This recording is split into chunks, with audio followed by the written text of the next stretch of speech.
Hello உறவுகளே, வாங்க இன்னைக்கு என்ன வீடியோன்னு பார்த்துடலாம். காலையில் எந்திரிக்கும் போதே சரியான தொண்டை வலி, அதோட ஒரு பக்கம் ஃபுல்லாக கண்ணெல்லாம் வீங்கி போயிருந்துச்சா. ஆச்சியை கூப்பிட்டு வர சொல்லியிருந்தேன். வந்து பார்த்துட்டு ஹாஸ்பிட்டல் கிளம்பி போயிடுவேன்னு சொல்லிட்டு இருந்தாங்க. சரி, கொஞ்சம் நேரம் வெயிலில் நிற்கலான்னு தான் நின்றுட்டு இருந்தேன். அப்போ தான் இந்த கார் கிராஷ் பண்ணுறாங்கல்ல, இது விற்று வந்திருந்தாங்க. நான் வேண்டான்னு சொல்லி அனுப்பிட்டேன். ஆனால் கரெக்டாக ஹஸ்பண்டும் அதுக்கப்புறம் ராஜானனும் வந்தாங்களா. ஸோ அவங்க வந்தோடனே நாங்கள் வாங்குறோன்னு சொல்லி வாங்கினாங்க.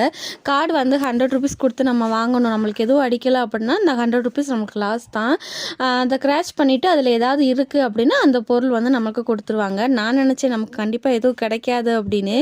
ராஜானனுக்கு வந்து ஒரு ப்ளூடூத் ஸ்பீக்கர் மட்டும் கிடச்சிச்சு. நம்ம கிராஷ் பண்ணி பார்க்கும்போது நம்மளுக்கு ஒரு ப்ளூடூத் ஸ்பீக்கரும் அது கூட வந்து ஒரு மைக்கும் கிடச்சிச்சு. சரி, வந்த வரைக்கும் லாப் பண்ணான்னு சொல்லி காசை கொடுத்து அவர் அனுப்பி போட்டுட்டு அதுக்கப்புறமா தான் ஹாஸ்பிட்டலுக்கு வந்து கிளம்பணும். இதுக்கப்புறம் வந்து என்ன நடந்துச்சு அப்படிங்கிறத நாளைக்கு வீடியோவில் ஷேர் பண்ணுறேன். இந்த வீடியோ பிடிச்சிருக்கு அப்படின்னா கண்டிப்பாக சப்ஸ்கிரைப் பண்ணுங்கள். இன்னொரு வீடியோவில் பார்க்கலாம். தேங்க்யூ ஃபார் வாட்சிங்.